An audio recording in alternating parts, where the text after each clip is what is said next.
Приветствую, друзья! Это оружейный обзор от компании IBIS. С вами, как обычно, Тарас. И сегодня мы поговорим в деталях о самой горячей оружейной новинке нашего оружейного рынка. Новинке, которая представляет собой карабин в так называемом пистолетном калибре. Карабин производства американской компании Inter-Ordnance в калибре 9 на 21 мм. Первая партия этих карабинов разошлась очень быстро, практически не попадая на прилавки наших магазинов. На вторую партию уже выстраивается ощутимая очередь среди стрелков-спортсменов. И, естественно, очень многим хотелось бы знать, в чем особенность этого оружия, почему оно настолько популярно, я бы даже сказал, почему такой ажиотаж вызывает появление такого карабина, и каковы его преимущества и недостатки по сравнению с уже привычными всем нам карабинами типа R15 в калибре 5,56 на 45. Рассмотрим сегодня все эти вопросы, а начнем, пожалуй, с разговора о самой компании Inter-Ordnance. Фирма эта организована в Соединенных Штатах, в штате Флорида, более 20 лет назад. И первые годы компания занималась преимущественно импортом коллекционного оружия со всего мира в Соединенные Штаты. Однако в последнее время они решили также взяться и за производство. В частности, они производили очень неплохие реплики автоматов Калашникова для американского рынка. А потом на волне всеобщего увлечения карабинами типа R15 они начали производить также и собственные бюджетные версии данных карабинов. По сути, оружие производства Inter-Ordnance всегда отличало то, что оно состоит из американских комплектующих, сделано в Соединенных Штатах, достаточно качественное, но при этом очень недорогое и очень доступное. В том числе, кстати, и на нашем оружейном рынке. Это одни из самых доступных R15 из всех, которые вы можете приобрести. Однако карабин, который я держу в руках, безусловно, привлекает внимание стрелков не столько именем производителя, сколько своими функциональными возможностями. Прежде всего калибром. А значит, давайте теперь перейдем к обсуждению калибров данных карабинов. Для пущей наглядности, вот у меня в руках калибр 9 на 19 Люгер. Калибр пистолетный, создан он еще в Германской империи в 1901-1902 году.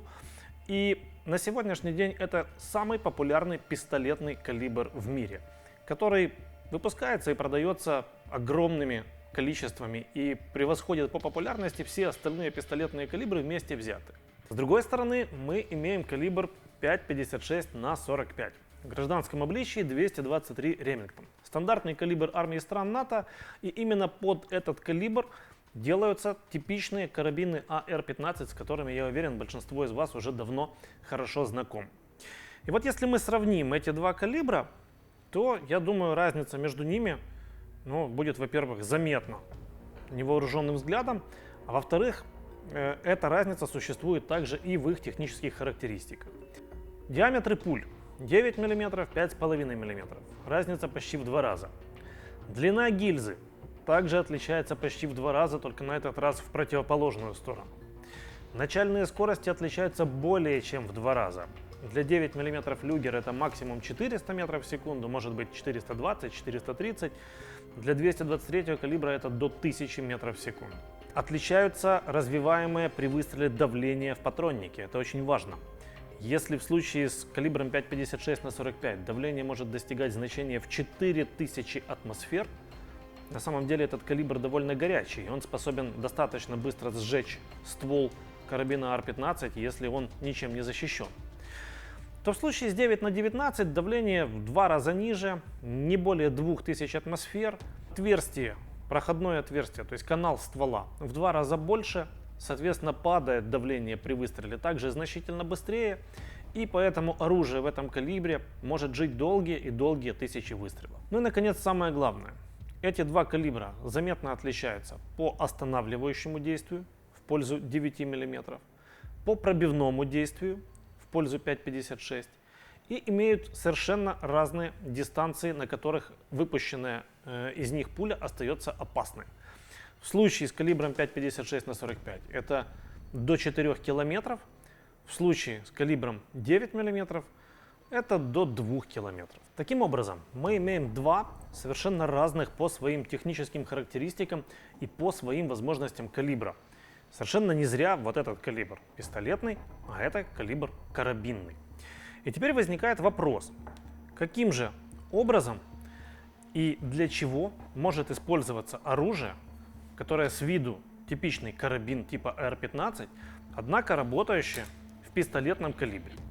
А также вопрос номер 2 – это почему в данном оружии используемый калибр не 9 на 19, а 9 на 21. Для начала вообще вопрос, откуда взялся этот калибр и почему он появился. Придумала его израильская компания IMI.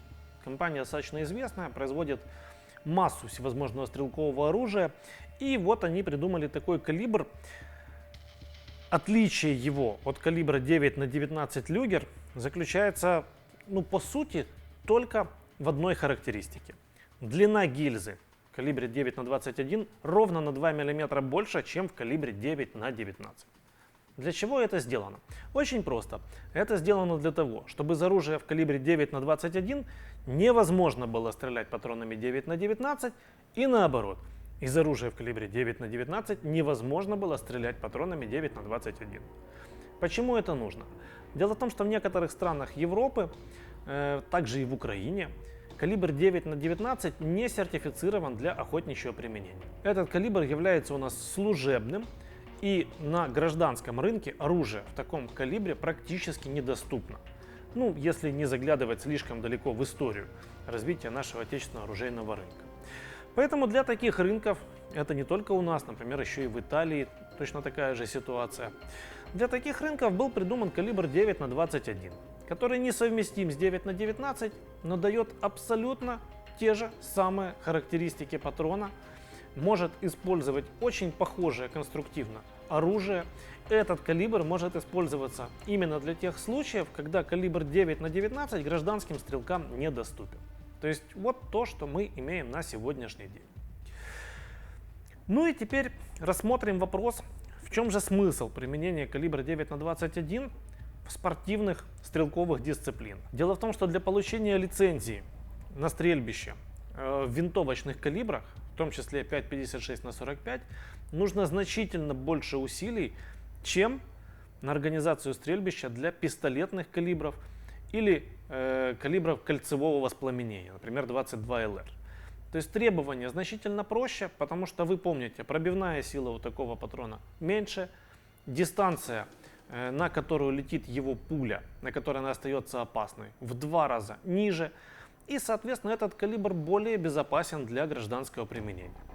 С точки зрения самообороны, к примеру, вот этот калибр 9 мм, он обладает значительно более выраженным останавливающим действием, и при этом у него нет избыточного пробивного действия. То есть сквозь стену он не пролетит и не причинит вреда совершенно случайным людям, никоим образом не относящимся к ситуации самообороны. Поэтому в последнее время в динамической стрельбе обретают популярность вот такие карабины, так называемые Pistol Caliber Carbine, PCC, то есть карабины под пистолетный калибр. Их можно использовать в отдельном классе на матчах по пистолету, их можно использовать опять же в отдельном классе на матчах по мини-карабину. И в принципе стрелять из таких карабинов можно значительно больше, чем из полноценных AR-15 в калибре 5,56 на 45. Более того, с точки зрения экономической целесообразности, калибр 9 на 21 позволяет стрелять в 2 раза больше, чем калибр 5,56 на 45. Потому что стоимость вот этих двух патронов отличается примерно в 2 раза в пользу калибра 9 мм. Теперь давайте более внимательно взглянем на карабин, который я держу в руках. Для начала осмотрим его внешне, а потом разберемся, из чего он сделан и как устроен. Как видите, карабин выглядит достаточно современно, и прежде всего благодаря вот этому консольному алюминиевому цевью с интерфейсами M-Lock по всей длине. Это современное цевье, которое позволяет комфортно удерживать карабин, выполнять прицеливание и размещать на нем любые необходимые аксессуары, необходимые стрелку с помощью интерфейса M-Lock. Также сверху вы видите здесь довольно длинная планка Пикатини, которая позволяет установить любые необходимые аксессуары на одной оптической оси с прицельными приспособлениями. Ресиверы данного карабина, верхний и нижний ресиверы кованые, изготовлены методом ковки из алюминия 7075 Т6, анодированные, причем анодирование здесь класса Mil-Spec, то есть в полном соответствии с военными стандартами.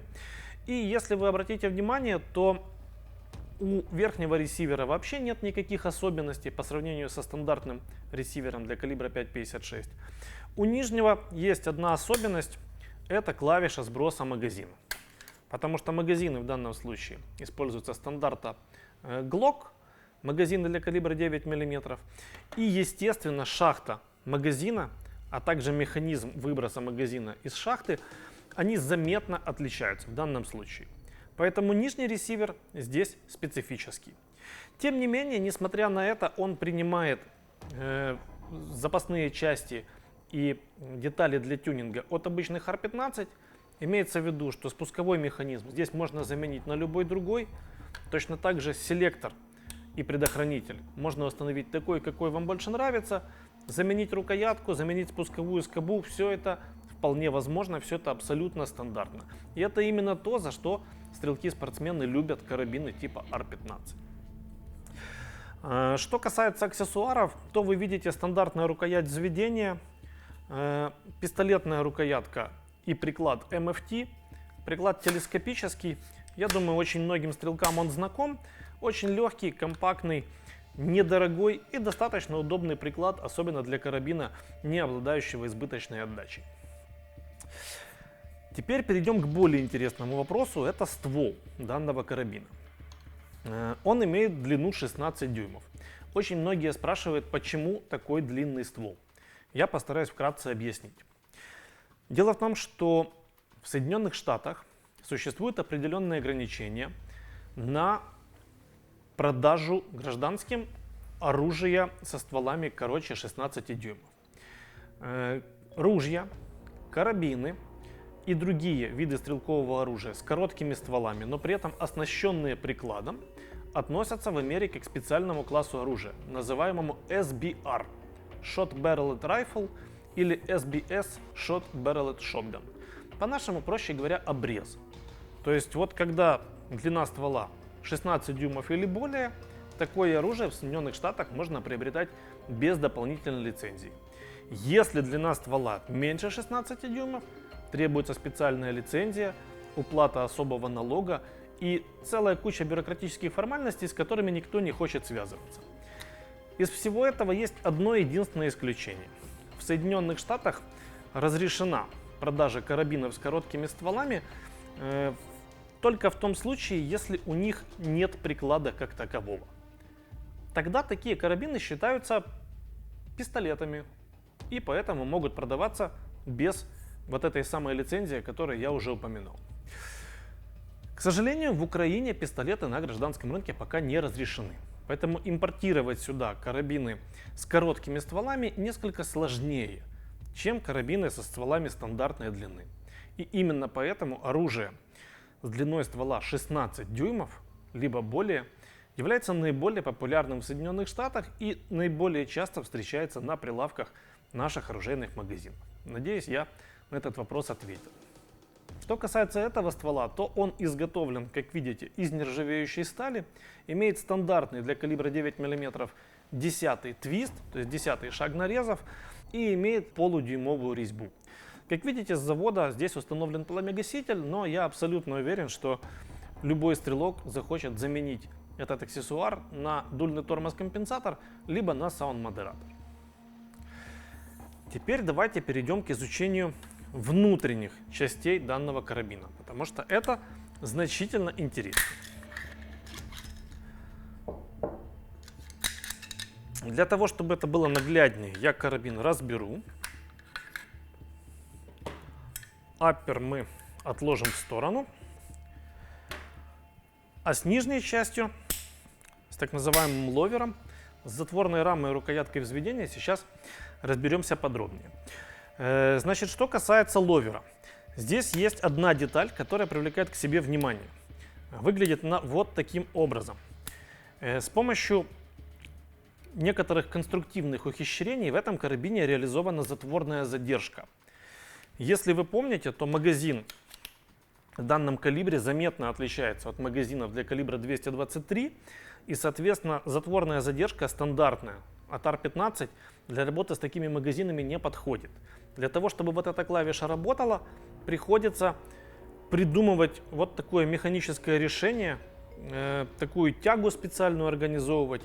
И вот сейчас, например, при взведении затвора карабин станет на затворную задержку. Или при последнем выстреле, при последнем патроне из этого магазина. Это выгодно отличает карабины Inter-Ordnance от более доступных карабинов других производителей. Но эта штука является опцией.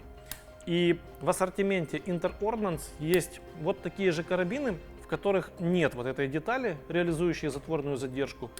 Они на сотню с небольшим долларов дешевле. И я думаю, что рано или поздно они также появятся в нашем ассортименте. А затворная задержка на подобных карабинах нужна прежде всего стрелкам-спортсменам. И я надеюсь, что они оценят ее по достоинству. Во всем остальном здесь нет каких-то особенностей, на которых стоило бы обращать внимание. Скажу только, что здесь милспек спусковой механизм. Он довольно тугой. Я уверен, что большинство стрелков первым делом будут менять на нем пружины на облегченные. Ну а кто-то, кто серьезно относится к этому классу оружия, наверняка захочет установить спортивный спусковой механизм. В нашем ассортименте есть сразу несколько моделей от компании Geissele, Timney. Если вас интересуют спуски на R15, то, пожалуйста, по ссылке в описании к этому ролику можно посмотреть на то, что уже есть у нас. И отвечая на еще один популярный вопрос, вы видите на ловере маркировку на предохранителе. Перечеркнутая пуля, режим одиночной стрельбы и режим автоматической стрельбы. Естественно, наличие подобной маркировки никоим образом не значит, что этот карабин может стрелять в автоматическом режиме. Точно так же, как на гражданских автоматах Калашникова остается маркировка АВ, но в ней карабин стреляет одиночным. Здесь же маркировка маркировкой, однако ползунок предохранителя, переводчик огня, просто не переводится в третье положение, поскольку он для этого не предназначен. Теперь давайте два слова скажем о затворной раме и о рукоятке взведения. С рукояткой взведения все просто, она абсолютно стандартная. То есть вместо нее можно устанавливать любую, которая вам больше нравится. А вот затворная рама любопытнее, потому что в данном случае затворная рама и затвор это по сути одно целое. Она достаточно массивная. Вот здесь в хвостовой части видно вольфрамовый груз, установленный в этом затворе. И очень многие спортсмены, которые привыкли к R15, сразу же думают о том, каким бы образом вот этот затвор облегчить. Я хочу сразу предупредить, что делать этого ни в коем случае не нужно, поскольку как такового механизма запирания этого затвора при выстреле здесь не предусмотрен. Это так называемый свободный затвор. На данном принципе построены практически все пистолеты-пулеметы в мире. И для того, чтобы оружие, построенное на базе свободного затвора, работало надежно, он должен быть массивным. Потому что при выстреле все, что удерживает затвор в закрытом состоянии, вот таким вот образом, это его масса и возвратная пружина, которая оказывает давление на его хвостовую часть. Как только сила отдачи при выстреле начнет преодолевать массу затвора и силу пружины, затвор открывается, выбрасывает стрелянную гильзу, и дальше все происходит по стандартному циклу для AR-15. На самом затворе видим шпильку ударника. Она удерживает ударник. Ударник в данном случае подпружинен для того, чтобы не было инерционных наколов слабых коммерческих капсулей. И по большому счету все. То есть для того, чтобы извлечь, например, экстрактор из этого затвора, придется уже достаточно серьезно его разбирать. Я думаю, что необходимости в этом ни у кого не возникнет. Вот так, если вкратце об особенностях карабина Inter-Ordnance. Модель называется M215. Работает она в калибре 9х21. И я очень надеюсь, что большинству наших стрелков она понравится. Более того, мы уже провели первые тесты и первые презентации данного карабина. Он отстрелял у нас более 1000 выстрелов без единой серьезной проблемы. И я абсолютно уверен в том, что всех владельцев таких карабинов он будет радовать своей надежной и беспроблемной работой. Общаясь со стрелками, я много раз слышал вопросы о возможностях этого оружия.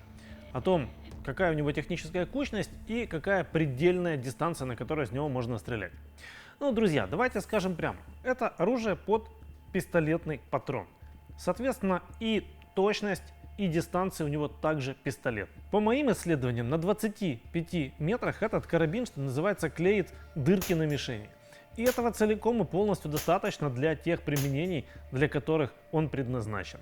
Что касается дистанции 50, 75, 100 метров, то мы пробовали пострелять на подобные расстояния по металлическим целям и достаточно стабильно в них попадали на нашем испытании данного карабина. Поэтому я могу с уверенностью говорить, что до 100 метров это более чем действенное и достаточно точное оружие. И в заключение хочу обратить ваше внимание на еще два интересных момента. Во-первых, вот такие комплектные магазины, которые поставляются с данными карабинами. Несмотря на то, что они очень хорошо выглядят на фотографиях и на видео, особенно в снаряженном виде, работают, честно говоря, не лучшим образом. Самые качественные и самые надежные магазины для подобных карабинов — это магазины Glock. На втором месте магазины компании Magpul. Поэтому при малейшей возможности постарайтесь приобрести для данного карабина магазины этих производителей. А такой можно использовать, скажем, в качестве тренировочного. И второй момент, я хотел обратить внимание всех, кто досмотрел наш ролик до этого момента, всех, кто дослушал до конца, на то, что компания Inter Ordnance делает также очень неплохие бюджетные карабины в 223 калибре. В данном случае их отличие заключается в том, что здесь ствол из черной стали, но он карбонизирован, имеет 8-й твист. И я думаю, что эти карабины также придутся по вкусу нашим стрелкам, потому что их основная особенность — это очень доступная стоимость при полной совместимости со всеми мил-спек компонентами. Плюс, немаловажно, то, что карабин сделан в Соединенных Штатах из американских запчастей и усилиями американских инженеров. На этом у меня, пожалуй, все. Сегодня мы рассматривали карабины американской компании Inter Ordnance. Мы немножко поговорили о том, чем же так интересны карабины в пистолетном калибре и почему они имеют очень хорошие перспективы на нашем оружейном рынке, как минимум среди стрелков-спортсменов. С вами был Тарас, с вами была компания IBIS. Если у вас остались вопросы, милости прошу в комментариях, с удовольствием постараюсь на них ответить. А если вы хотите всегда оставаться в курсе самых горячих оружейных новинок, подписывайтесь, пожалуйста, на наш канал.